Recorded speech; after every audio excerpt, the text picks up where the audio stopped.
আমরা সবাই জুলাই যোদ্ধা, জুলাই যোদ্ধা হয়ে কিন্তু যারা নিয়ে জুলাই আন্দোলনের বিরোধিতা ছিল,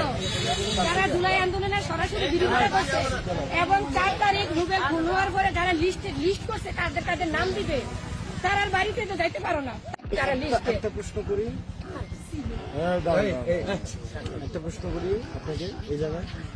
আনুষ্ঠানিকভাবে যে 200 আওয়ামী লীগ নেতা কর্মীকে আপনারা গ্রহণ করলেন, সেটা আনুষ্ঠানিকভাবে আমি বলি আনুষ্ঠানিকভাবে